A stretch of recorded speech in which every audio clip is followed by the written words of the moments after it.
Hey everybody, what is going on? Welcome to part 2 of the texturing videos. So we are actually right where we left off, right back into Substance Painter with a blank canvas. So the first thing that I like to do when I texture is I like to go through and just create folders for all the different types of materials that we're going to be working on. So as you can see, we have all of these materials here listed. And keep in mind that I have my reference on my other monitor, so I will be referencing this the entire time over there. So to start out, let's go ahead and create a folder. And let's just call this wood brown, since there's two different colors of wood. And let's go ahead and just start to select where all of those wood pieces are in here. And first, let's go ahead and create a black mask. And with this little tool to our left here, it is called the polygon fill. We're going to take that, and I like to select this checkerboard piece. This is going to select the UV shells. Otherwise, if you just use this single try mode, you're going to be in here selecting a lot of tries, which you don't want to do. So next, let's go ahead and we're going to create a fill layer. And we're just going to call this base wood. And we'll just toggle the roughness down just a little bit. And we can go ahead and, one little nifty trick I like to do just to get starting is to select the eyedropper tool. And I'm just going to color pick on some of the wood. It doesn't really matter what the color is, just a place to get started for now. Okay, now go ahead and click on the black mask. And with the fill tool selected, we're just going to start to go through here and select all of our wood. Now, if you accidentally select something that you didn't mean to, just go ahead over here and select the black color and then click, and that will essentially just get rid of that selection.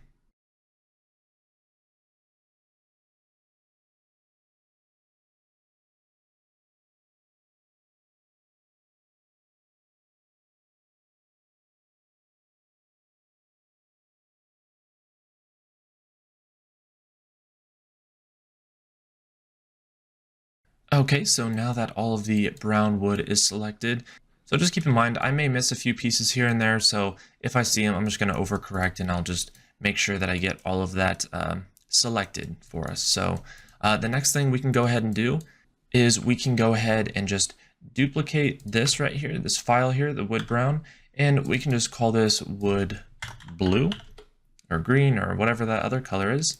And then we can go ahead and just right click and add a black mask, and that'll essentially clear the wood because we don't want a duplicate mask of the same selection of the brown wood.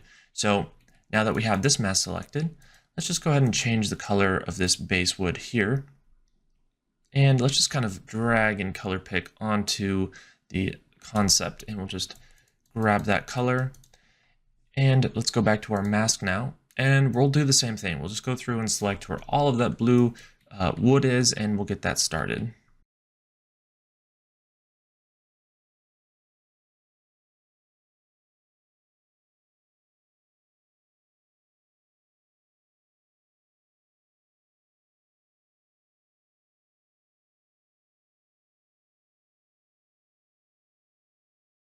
Okay, so now that the blue wood is all selected, you'll probably realize that I had to go and manually select some of the faces down here, and that's just because my UVs, this entire face right here was all one piece, so that's just something that I had to do, so not a big deal. And now that the blue wood is done, we can go ahead and let's duplicate this over, and we'll do the same thing. We'll just name this leather purple. And we'll make sure that this is base leather. And let's go ahead and we will select a new color for this.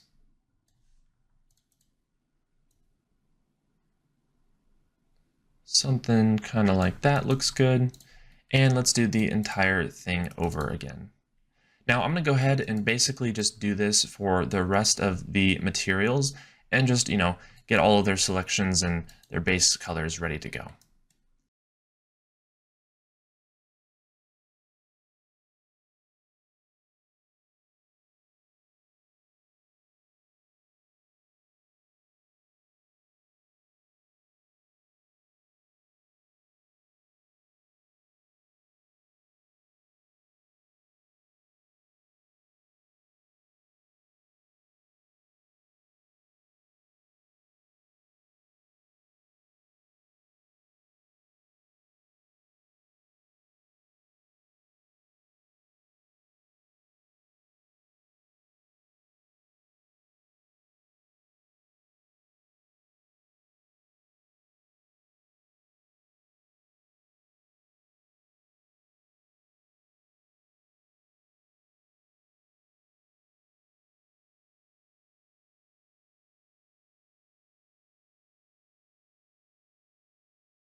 All right, everybody. So as you can see on our layer stack, we have gone ahead and made all of these separate layers and have them all in their own masks.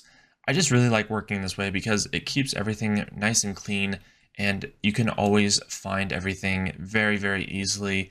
And I'm all about organizing because, once you start getting into this quite a bit, and your layers will start to add up a lot. So it's just a really good way and a really good idea to go ahead and organize everything. So one thing that I'm actually going to do really quick here, I noticed that the chest, the way that it's opened, it's probably opened just a little bit too much. So what I'm going to go ahead and do is I'm just going to go ahead and take everything and basically just bend the chest down just a bit, and then I will return. All right, everybody. So now that I went ahead and kind of tweaked where this chest top was, we can actually go ahead and start to begin to look at how to texture something like this. So I think just like we did with the sculpt, I'm going to start with the wood because that's covering the most surface area here. So I think once we tackle that, I think everything else will kind of get a little bit easier just because this is quite involved. So as you can see down here, I have a couple of these materials down here that I've got, and I'm going to be using what's called So Much Diffuse, and it's really, really, really awesome. And if you haven't seen this before, or if you don't know where it is, I will make sure to link this to you so you know where you can purchase this, but this is going to be what's going to help us drive some of our texturing.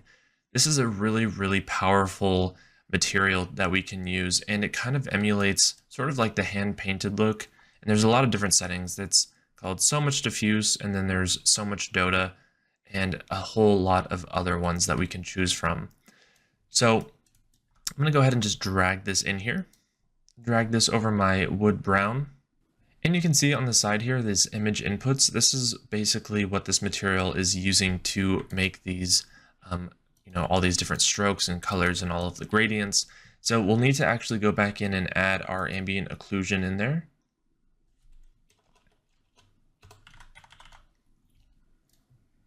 And then let's go ahead and we'll add our normal map as well. All right, so you can see already that, the colors are obviously off, but there's just a lot of really interesting stuff going on. If I go ahead and toggle to just my base color, so you can see that, it kind of already adds in some edge highlights, it adds in some gradients, and it adds in some ambient occlusion. So it just kind of looks really, really cool. It does a lot of the work for you, which I like, at least up front. We can always come back in and do things by hand a little bit later, but using this is a really great way to get yourself started. Okay, so I'm gonna go ahead and go back to material mode, and let's go ahead and open this up. So you can see that we have different sort of settings. We have our diffuse, spec, height, post-process, and override. Now, I don't use every single setting in these. I just kind of start from the diffuse, and I open it up, and I just kind of look what we have, and just kind of play with the settings as we go. So let's go ahead and take a look at the diffuse color. And let's kind of select something a little bit closer to what the concept is. Now keep in mind that this will probably require a lot of extra tweaking as we go along. I think that, as you touch one setting, you'll kind of go back up and, touch a bunch of other settings, which, and that's just kind of the way that this material lends itself to working. Okay, so something maybe like this will do. And then let's look at the shadow color.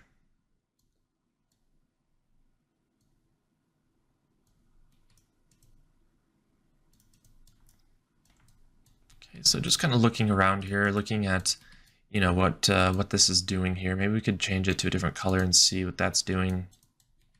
I don't mind the blue. I think it kind of tones everything down a bit, and we don't want to make everything super saturated. To me, I think even though it's stylized and you want bright colors, I don't think you want to go like overly saturated all the time. So maybe something closer to this. Maybe we could do more into the purple range or something. Let's like go, and we can always just readjust our base color.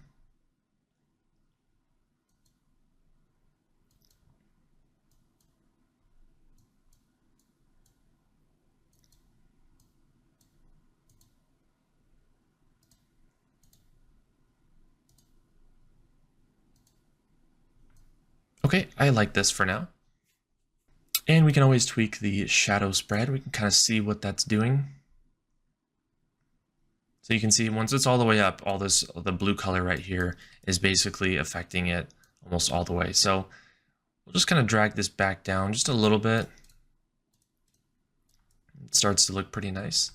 And then let's go ahead and look at our gradient, and let's look at our cavity.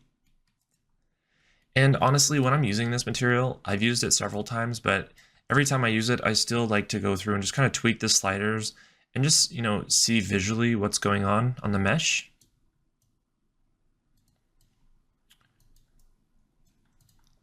And I always like to change the color just to see what that's doing. So you can see that it is kind of tweaking the cavity of, all of these little indents. So maybe we could make this more of a red color. And I don't like to go with my cavities. I really don't like to go, super dark or close to black because it's kind of jarring to look at. And I think that adding a little bit of color into your cavities can just really, make it look really nice and appealing. So it looks like there's probably some other adjustments we can make to sort of start to help get some of more of the cavity a little bit lighter.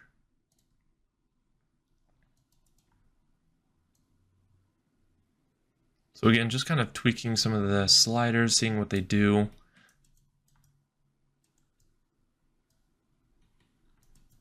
Okay, so let's go ahead. Maybe we can start to get more of a gradient in here. A lot of the times with stylized assets, you'll see that there's like a top-down gradient. So the bottom of the assets will be darker and towards the top it'll be lighter. It kind of just simulates, the top-down lighting. You'll see it a lot in like League of Legends. Okay, so let's go to our top-down and see what we can do with this. Maybe instead of world space, we can do position top to bottom. That's what this T/B stands for. And let's go ahead and change our color. So you can see instantly, you see how that just creates a gradient, a really, really nice gradient actually. Now we probably don't want to use this blue color because, we want to go a little bit towards where the concept's going, which is, kind of more of a darker saturated sort of brown color. So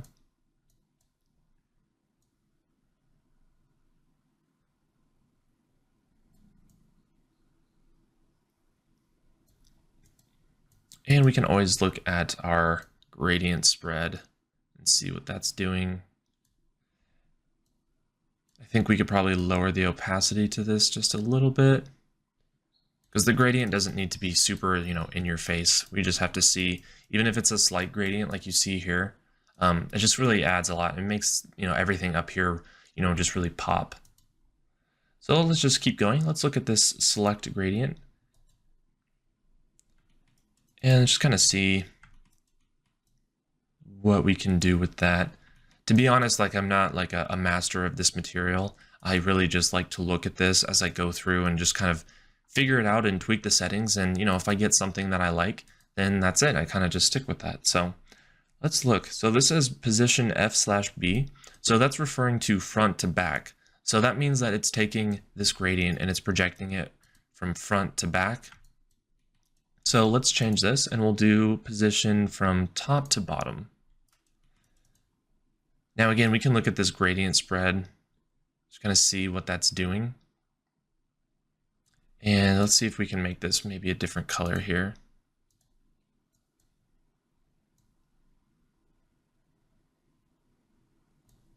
So that's looking pretty good. I don't mind that at all. Let's go back here. I think that maybe what we could do with the top-down gradient that we worked on, maybe we don't actually have to use this one if I just take that off. No, I kind of like that. As long as it's fairly subtle, it kind of works. Yeah, that's looking pretty good so far.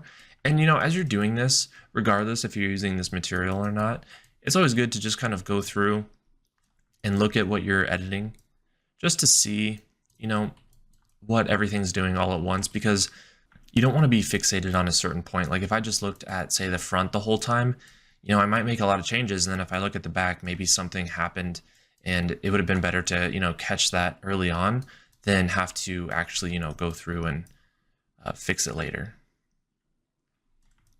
Okay, so let's just move right along here. So the colors are starting to work pretty well for me at this point. Let's go ahead and take a look at this AO here. And again, let's just kind of look at the slider and see what that's doing. So again, I like how it's using these sort of blue shades because it sort of mutes everything. And again, it keeps it from being way too overly saturated. So you can see if I just were to leave this color here and select more of a red color, you see how it starts to just look like the asset's almost like glowing a little bit. It starts to get a little bit too saturated. Maybe we can find a blue that kind of works for us, because we don't want to go too muted. Potentially something like this. Now you notice, see how the back cavities, it's still pretty dark back here, but I think we'll be able to find a setting that we can do to sort of, fix that up a bit. Okay, so I like where this is going so far. Let's go ahead and look. Maybe we can see what the occlusion spread is doing.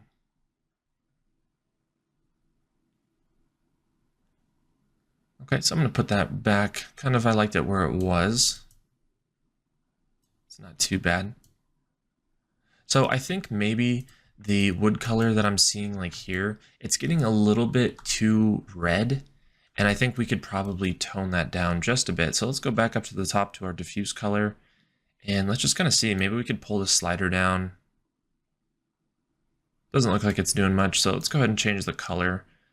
Maybe we could make this a little bit more of an orange. Something maybe a little bit darker even.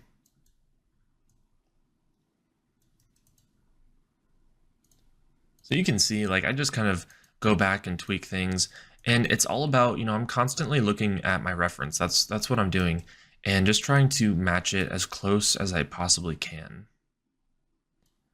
So I think that's our cavity. We can go ahead and just kind of close that for now. And again, maybe we can look. Actually, I think that this is probably fine for now. We can always come back later, but I'm noticing that in the concept, it's a little bit more saturated, a little bit brighter. So maybe we could just kind of tweak some of the brightness values. Just kind of pop things up a little bit more. I think this is our gradient, so let's go back here. Let's look at our AO again. So I think the AO might have something to do with it. Let's kind of bring this color up just a little bit more. Get a little bit brighter. There, now it feels a little bit more rich in color in the center. And let's go ahead and look at this thickness map. So one of the maps that we baked down here is our thickness map. So that's what this is referring to. So if we go ahead and turn this to true, turn it on, the reason I like using the thickness map is because it adds a little bit of, color variety. It keeps everything from, being too monochromatic. So obviously this color is probably not going to work for us. So let's go ahead and maybe choose something back in that blue range. So you can see, like, even though this isn't exactly what the concept is, like, it just adds a lot of, different variety to everything, and it makes it look really, really good. So maybe we could just kind of go through and find more of a muted color that works for us.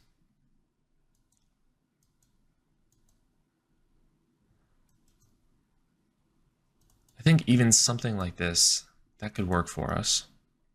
Maybe a little bit darker.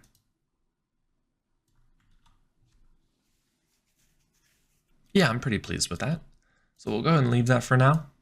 Okay, so let's go ahead and move right along. Let's go ahead and look at this specular. Now you can kind of see, if I just go ahead and start tweaking, this little slider, you can see what the specular is contributing to the scene. Which, that's quite a lot, actually. The specular isn't just like the highlights of the edges. It's actually, going into all of the wood. So let's look at this setting for a second. Let's look at this number of lights. Okay. So we could probably turn this off for now, or maybe we could just leave it like at 3 or 4. And let's just look at the specular rig height. So let's just kind of look at what these sliders do. So this is kind of controlling, if you imagine that there's lights that are being baked down, this little slider is just kind of controlling where those lights are going to be. So for example, you can see if we go straight down at 270 degrees, so you can see that all of the specular highlight is being affected all at the tops of everything, which is actually kind of cool. I don't mind that because it does give the effect of that sort of like top-down lighting. So maybe we could look at some of the light rotations. Okay, so that's actually not doing it a whole lot. So let's go ahead and just kind of look at the specular intensity. Now we probably don't want that much specular intensity. We just want enough to make it look like it's, you know, a part of the rest of the wood. So maybe we could tweak the color just a little bit. Maybe just bring it down because we don't want like a whole lot of light. You can see if I bring the concept over, you see how we have, you know, these nice sort of lights being caught on here. I don't think that the wood color is any different per se. I think that, you know, the light's hitting down, so we can kind of fake that just a little bit. Maybe we could add the color change to be just a little bit different. And we can also look at our number of lights. Maybe we could increase that or decrease. So we'll just probably leave it at 4 for now. And we can actually just kind of look. We might be able to get away with having the degree off just a little bit, but I am kind of liking it just to be, you know, sort of this top-down lighting. So we'll go ahead and just kind of keep it like that. So now that you can see that I tweaked where this the lights are coming down from, so now the wood looks a little bit different than it did before, because before we had a little bit of specular that was hitting the sides. So that's why it's important to, when you start tweaking things like that, to just go through and start, you know, kind of readjusting just a little bit if you have to. So maybe we can get some more color variation from our thickness again. So we'll just kind of look at this and look at the thickness spread. Maybe something like that. This just kind of helps pull back in some of the color that we lost. Now again, I think that the concept is a little bit more saturated. So maybe we could just go through, maybe just bump up the saturation just a bit more. Maybe something like that I'm happy with. Okay, let's go back down to specular. And let's go ahead and look at this exponent here. Just kind of tweak this and see what this is doing. So it is just affecting the tops, and that's okay for now. I think we want our exponent to be somewhat subtle. So I think that kind of works for us right now. So let's go ahead and open up this effects tab. You can see we have AO, cavity, edges, and underlight. Let's go ahead and look at the AO for now. So maybe this is what's causing, you know, this really dark sort of cavity in here. So if we just kind of look at this and we just turn this down, back up. So it's not actually affecting it too much. I do see some of it's getting adjusted. So maybe we could just tweak the color, because again, having a black ambient occlusion is not really ideal. You can kind of see what this is doing from the front. There we go. It's kind of cool. It kind of adds, you know, even more color variation to all of this. So maybe we could add more of like a yellowish tinge to it.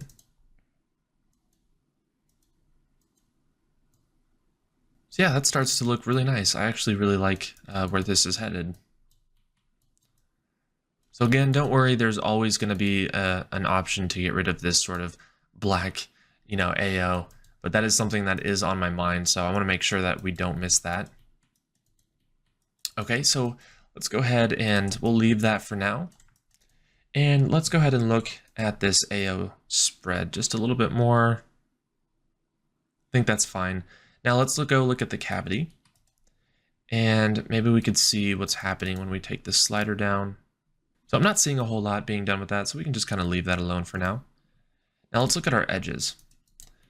Now this is going to be similar to when you use like an edge generator. This is kind of what that's mimicking a little bit. So let's just kind of look at what's happening if I tweak the color just a bit.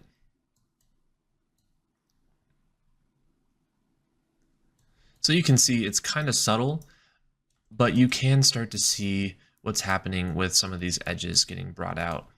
Now this color is probably going to be a little too intense, so let's kind of make it a little bit less intense. So this is kind of like my rule with the edge wear on basically any object that's stylized. So a lot of the times you'll see assets and you'll see people use, sort of these edge generators, and you'll see they're just like very obvious. I tend to try to be a little bit more subtle with it because, it starts to be really distracting when you have basically every single edge is highlighted on the asset and it's all evenly highlighted. So I know it's really, it can be really addicting to just throw generators on, but you have to be really careful about, the intensity of the generator and the color, and, just be mindful of that because, we do want to, accent the edges, but we don't want to make it that obvious. So just keep that in mind. So let's go ahead and look at this edge exponent here. So you can see how quickly this threshold is acting. So as soon as I start to pull it down, it starts to affect the overall wood color and not just the edges.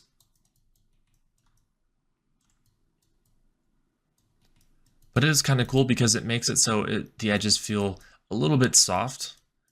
So this is something I'm talking about. You see how this edge right here is just super, super crisp and thin? That's something that we're going to have to tweak and make sure that that goes away because it's just a very obvious line. And for whatever reason, if any of these settings aren't working, I can always go in and just do a standard, edge generator to kind of get those going. But I do kind of like this quite a bit. I think we could probably tone this down just a little. It starts to work. Okay, so let's go ahead. Maybe we could look at this underlight. I doubt we'll use this because we don't have anything that's, being lit from the bottom up. But just to show you what this will do. So everything's being projected upwards as if a light was shining on it. Now, the only way that I would only use this is if, we were just trying to get some more color variation in here. So you could potentially use this, but just be careful because it will definitely do what it says, and it looks like a light is just beaming upwards. But for now, I think we can go ahead and just leave that off. So there's a couple of other ones that you can use as well. There's this height setting in the post process. I don't know if I really need to use this right now. I don't think it really does a whole lot. You can see that it did just kind of add a lot more, darker color to this because it's trying to emulate what cell shading does. And it does a really good job of that, but I don't think that that's really going to be necessary in our case. So all in all, I think that this turned out pretty good. I'm actually quite happy with this. It does match fairly close to the concept.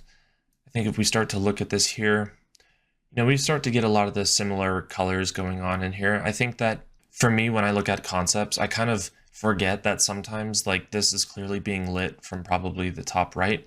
And so everything back here is in shadow. And, you can kind of see how this blue looks a little bit different. This is more of a turquoise down here. And this is kind of like more of like a soft blue. And that's just happening because of the way that this is being lit. So we have to keep that in mind. Okay, so now that we have that wood color kind of finished a little bit, we can actually just take this and we can duplicate the So Much Diffuse layer. And let's just go ahead and drag and drop it into the wood blue. Okay, so now that we have that in there, what we can start to do is basically look at this again and start to go over, what the blue wood could look like. So you could either start from scratch, that's totally fine, but I think, we have a lot of the settings tweaked from this wood, and the only thing that's really going to change is the color, and so we don't really want to have to go through all of this again. So let's just kind of look at the color, and we'll just start to look, and maybe we can start to sample some of it, just a bit. And I do kind of like this more of a, sort of a turquoise color and less blue, so let's kind of look at what we can do with that.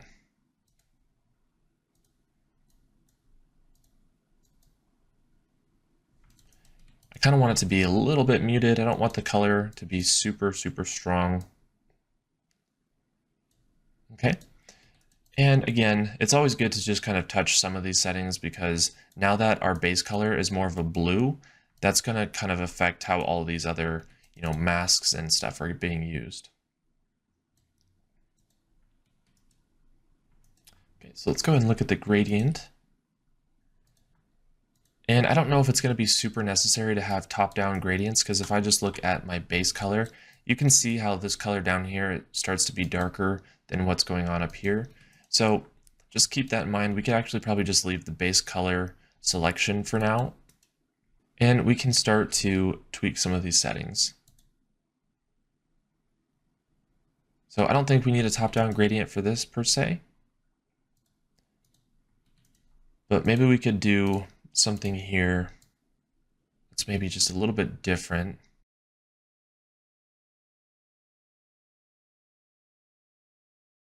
And we can look at our gradient spread. And again, I do want to kind of make this a little bit muted. I don't want this, this blue color to pop out that much. I want it to be fairly subtle. Okay, so let's go ahead and look at our ambient occlusion. And let's go ahead, maybe since this is cooler, we could probably try to make this a little bit warmer, not much.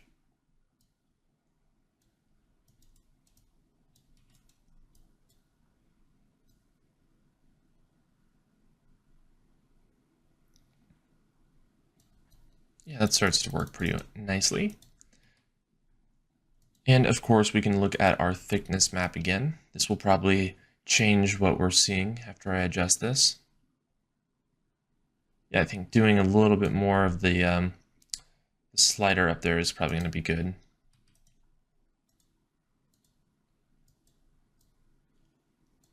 So let's kind of bring this back down. Could probably mute this a little bit more. Yeah, I think that starts to look pretty nice, I think. Okay, so let's move right along. I think if we look at our thickness spread, we can see what that's doing. I think we could probably leave it somewhere right there for now. Okay, now let's go ahead and look at our specular. Now, obviously, we changed this, the rig right here to be pointing straight down because we have the tops of the wood that are showing, but obviously we don't really have any tops of the blue wood to see. So we could probably adjust this back to, maybe something, up here. And we could probably take a look at some of the lights, because we don't really want this to affect it too much.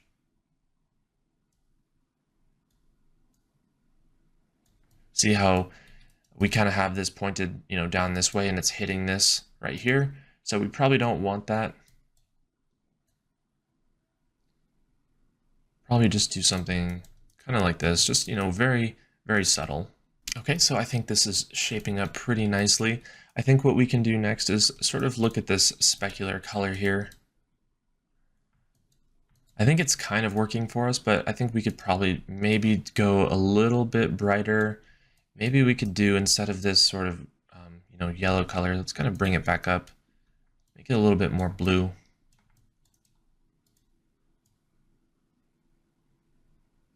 It's not doing a whole lot, so that's not a big deal for us. All right, now we can look at our spec intensity. So I do like that being up just a little bit. And let's look at our exponent. Okay, so we'll probably want to keep this up here for now. And let's go ahead and look at our effects. Look at our AO and see if this will actually do anything for us this time.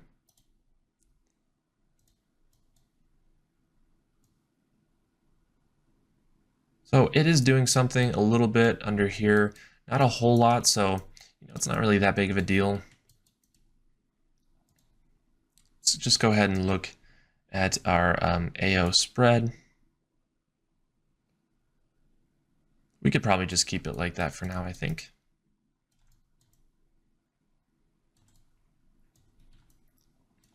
Okay, so then what we can do next, let's go ahead and look at our cavity. I don't think this did any much for us last time, so we'll just kind of leave that alone. And let's look at our edges. And let's see if we can kind of look at this a little bit closer. See if we can pop these edges, make them a little bit more blue.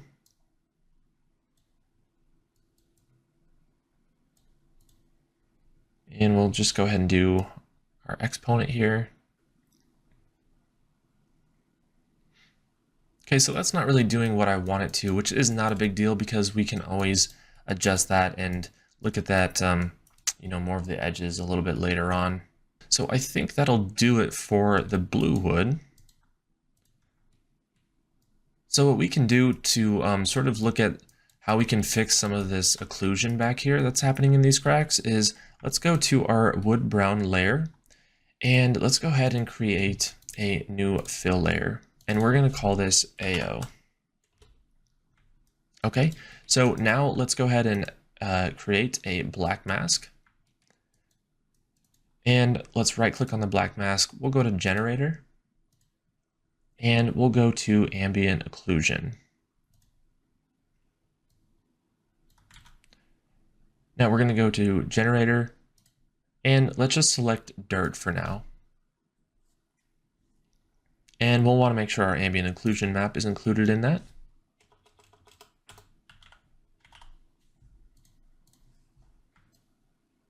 Okay, so as you can see, it's kind of adding a lot of dirt and everything right here instead of just right into the cracks. So maybe what we could do instead of using the dirt filter is let's try to just use the ambient occlusion one and let's add that in there. Okay, so let's just go ahead and change this color and we can actually probably just drop this down just a little bit. Okay, so let's go to our generator and let's do a global invert.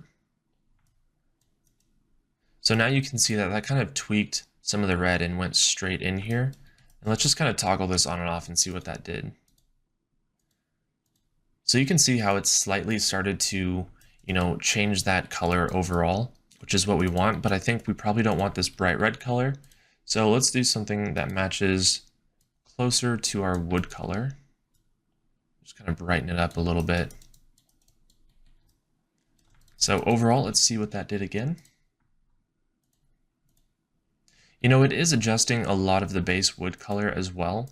So maybe we could tweak some of the settings in here. Let's just do the global contrast tweak.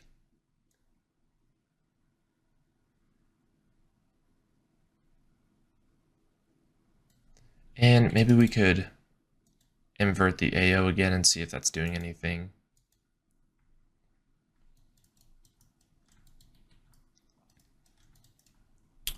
Okay, not doing a whole lot for us, so we'll just turn that back. And another thing that we want to do too, since we did create a new fill layer, let's just go ahead and make sure that our roughness is set to, all the way to 1. That way we don't get any extra roughness information in there. So I think that did a fairly good job, to be honest. I think it got rid of some. I can always go through and manually paint out some of this, so not a big deal. Okay, so let's just go through and let's add some of those edges back in here. So to do that, we can actually just duplicate this AO layer and we'll just call this edges. And then we can go ahead and just add a new black mask to clear that. And then let's right click on the black mask and we're going to add another generator. And we can actually go through, we can try a couple of these. Let's try the curvature generator. And then one rule that I have that I like to do for, doing my edge wear is I like to select the color first, and I'll kind of select somewhere that's already sort of bright on the mesh. So that way we already get within that same sort of color realm. So we're not just trying to, come in here and pick something that might look good, because chances are is you'll probably select a color that, maybe it doesn't necessarily fit with the rest of these. So once you have a base color selected for that, you can always just go in, just increase the vibrance and the brightness. Okay, so let's go ahead and tweak some of these settings here. So let's just open up our curvature and just kind of see what this is doing. You could probably pull back some of these large shapes and some of the medium ones as well. Because again, with edge wear, you want to make sure that you're, making it fairly subtle. You don't want to be too obvious.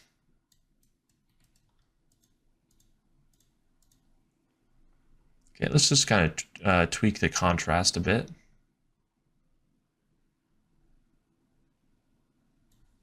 So you can see what that did. It is kind of cool, actually. It does kind of, pull in all of these sort of edges, it kind of pulls them down a little bit more. So if I just kind of tweak the contrast, you can see what that's doing a little bit. So probably don't want to go all the way that far, but let's just kind of mess around with some of these, huge shapes. See if we can pull these in a little bit closer to the edge. Something similar to that. I think that probably works for us. Now, again, in my opinion, I think that this might be a little bit too much, but, depending on, how it renders out, they might not show up if it's too subtle. So for now, we can go ahead and just kind of keep tweaking these settings.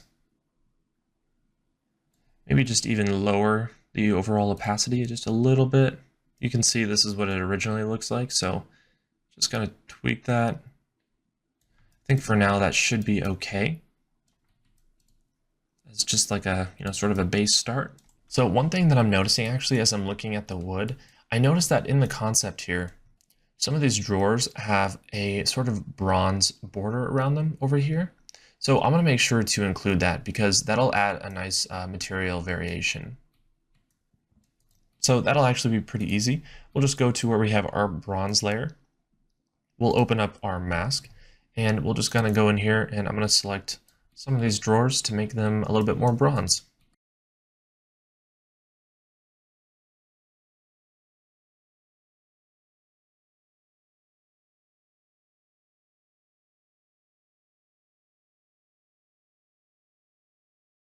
Okay, so I think this should work for now.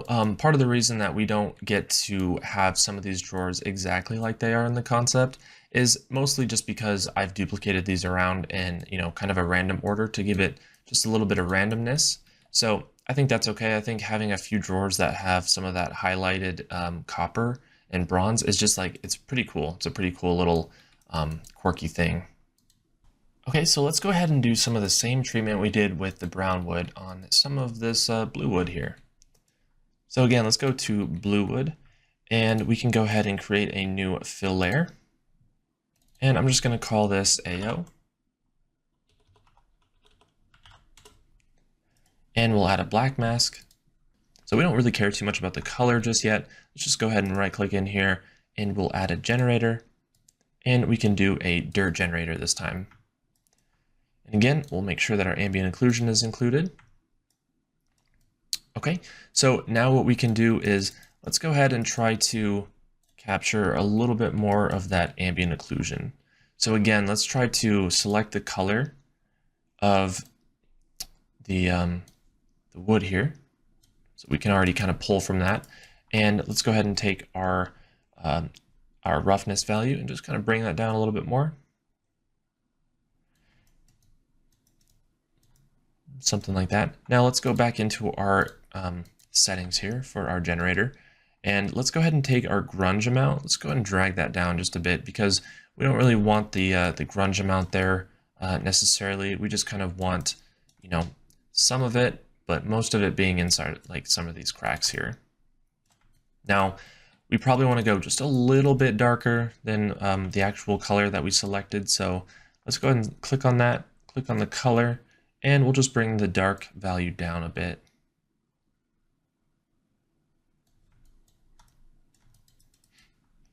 Maybe too much. We could probably do just a little bit brighter. Maybe we could even tweak the color and be something more of like a blue, just to add a little bit of variety to it.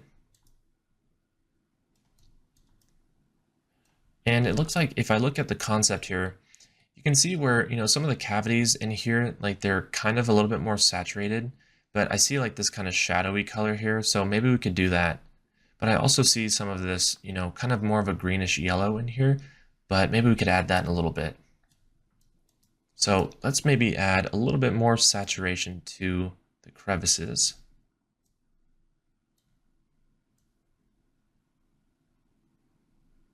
Potentially something like this. Now it might be too much, so maybe we could just come in here and drag the opacity down. Just kind of do that and see what that's doing overall. So maybe something kind of down like that should work just fine. Okay, so let's bring in some of the edge highlights in here that we didn't get from the material. So I'm going to go ahead and duplicate this, and we'll call this edges.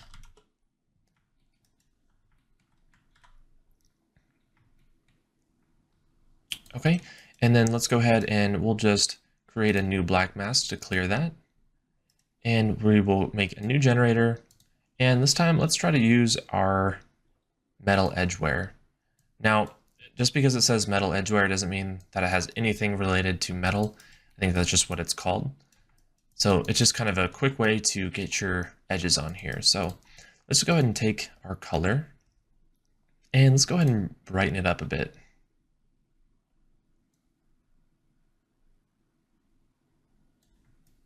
So maybe we can make this a little bit more of that turquoise color.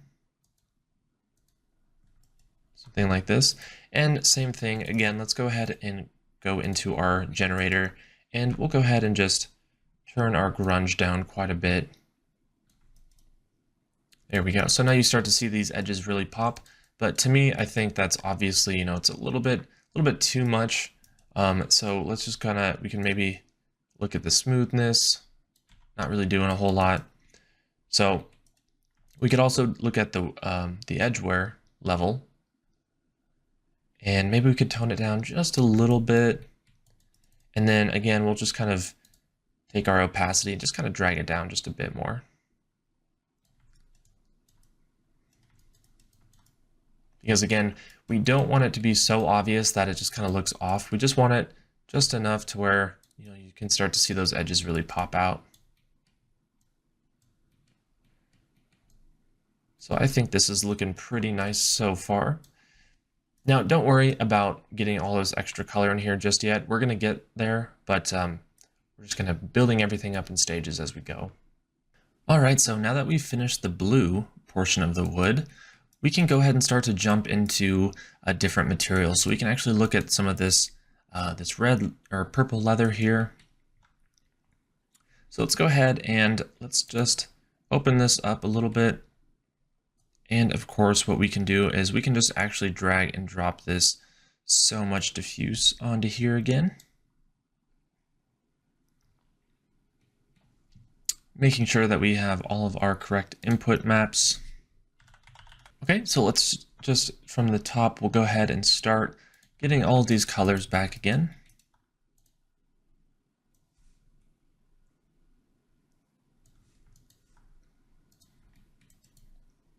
And I think right away, because of this shape being round, I think we could probably go ahead and instead of going through the order that we normally did, we could actually jump straight down to our specular and just kind of adjust that a little bit for now. Just turn that off for now because I don't think we're going to really use that as much as we did before. So I think something like this would work. And let's go ahead and I'm going to actually color pick the old purple color that we had because I actually really liked that. And I'm basically just going to go ahead and run through the same routine as I did for the wood and just kind of get this all kind of tweaked and ready to go.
Okay, so I went ahead and got that purple leather all situated and figured out. So I was just using the exact same techniques as before, just trying to get some of that, you know, so much diffuse working for it, and then going through and getting some of the edge wear on there. So this process really does go by really quickly. It doesn't really take a whole lot to do it. So I'm just going to go through and do the exact same for the brown leather.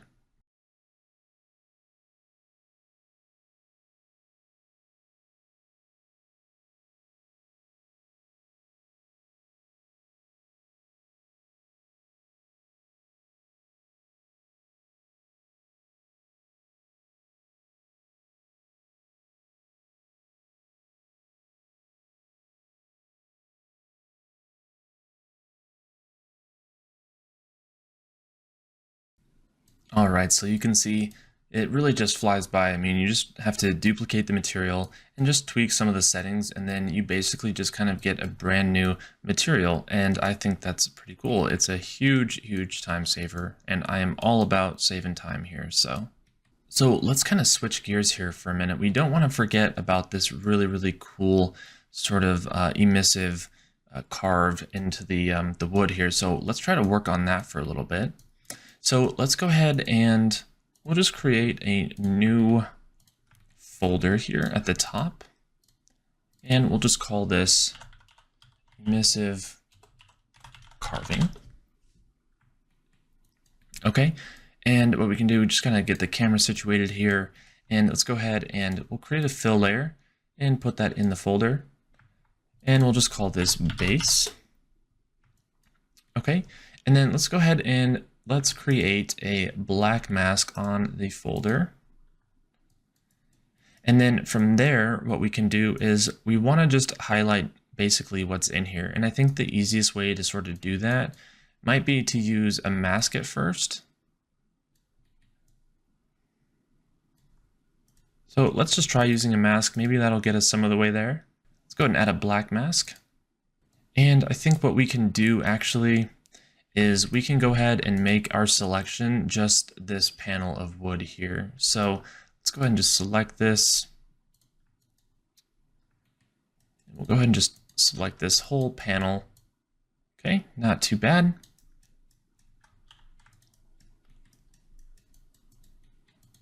Okay, so the next thing we want to do is let's go ahead and just kind of make this color more of that like really vibrant green emissive.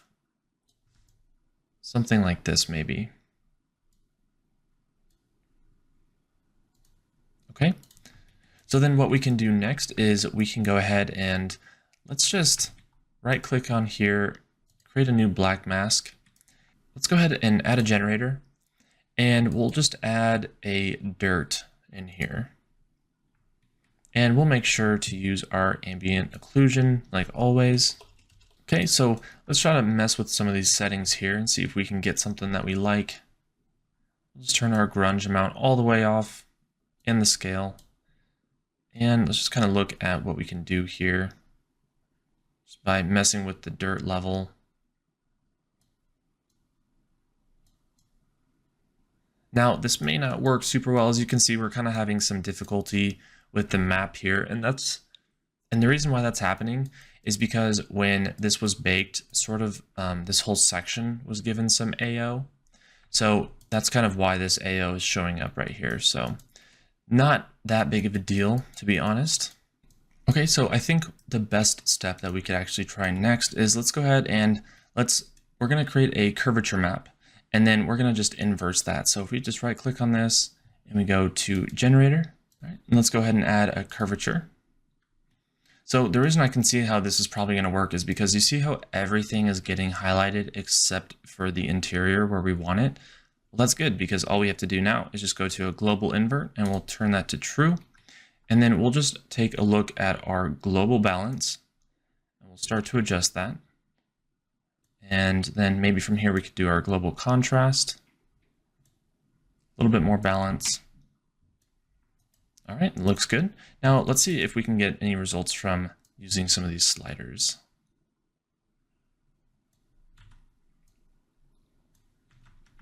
Okay, not so much. You can see that we have some of this up here, that some of the green started to show up on here. So we can actually fix that by right-clicking on the black mask and adding a paint layer. And we can basically start to go through and paint some of this out wherever we don't want it. Just gotta make sure to go through and see if you can get any of this that probably got trapped in between the cracks there. Let's go ahead and check the back side. And it looks like there's probably just a little bit under here. And just to be sure, what we could do is just kind of look at our 2D, 3D mode. We can go look at where that this object is, and we can basically just kind of look at this as a whole and see if there's any sort of extra green marks that we can fix. So it doesn't look like there's going to be much. So what we can do next, you can see it's kind of aliasing a little bit. It's kind of you know, a bit choppy. So let's go ahead and we'll right click once again on here, and we're going to add a filter, and let's just kind of add a blur. And we're going to go ahead and take our intensity and just kind of drop it a bit.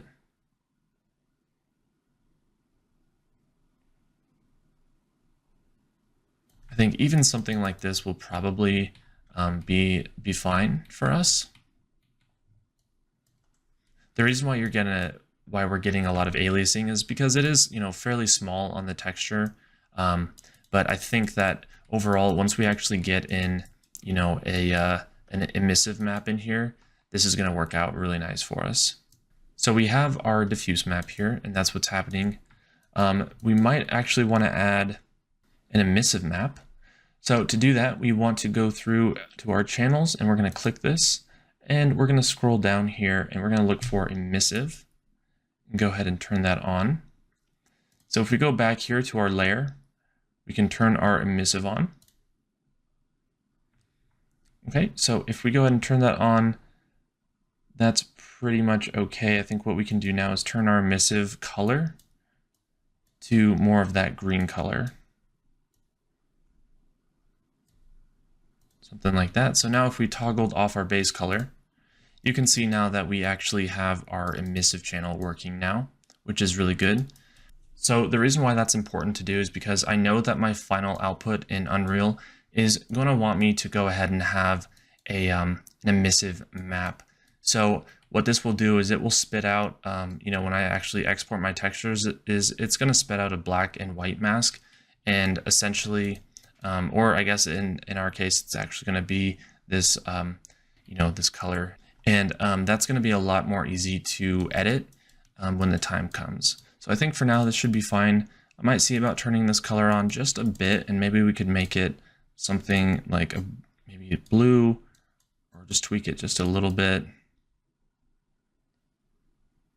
Something close to that. And then we can go ahead and make sure that we have our roughness turned all the way down here. So we don't really need roughness in there. Okay, so that's starting to look pretty cool.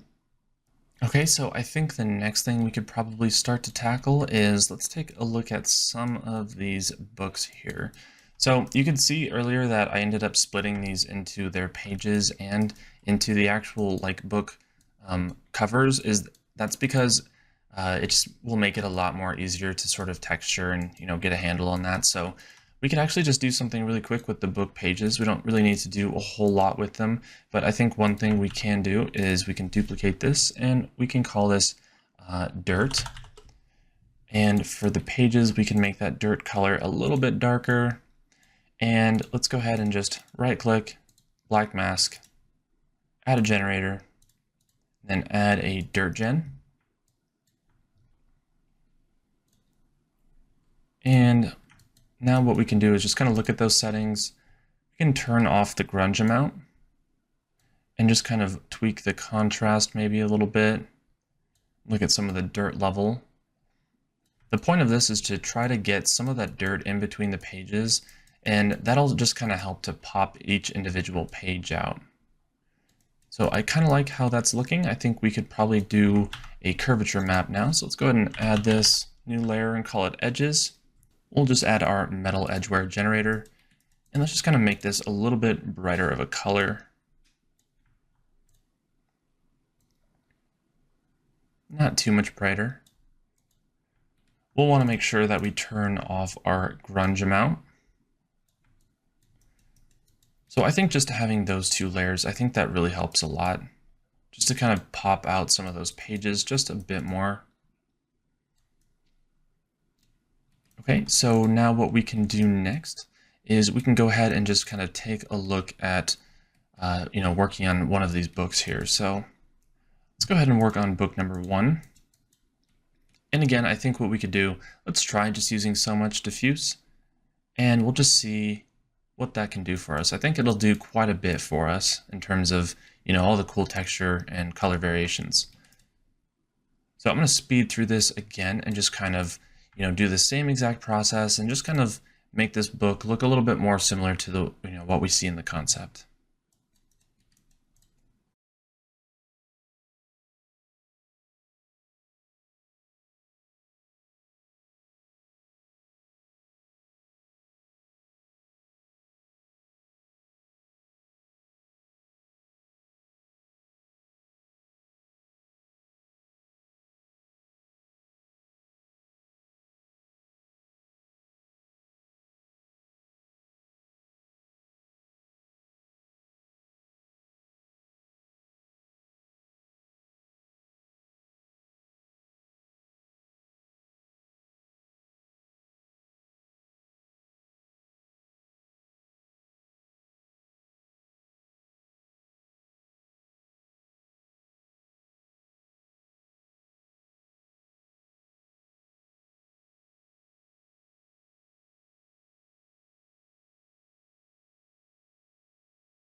Okay, so now you can see just how much that added to the books. I think that using this so much diffuse just looks super cool, just because it adds all of these really cool sort of like edge highlights on everything, and it kind of gives it that sort of stylized hand painterly look, which that's always a good thing to try to get.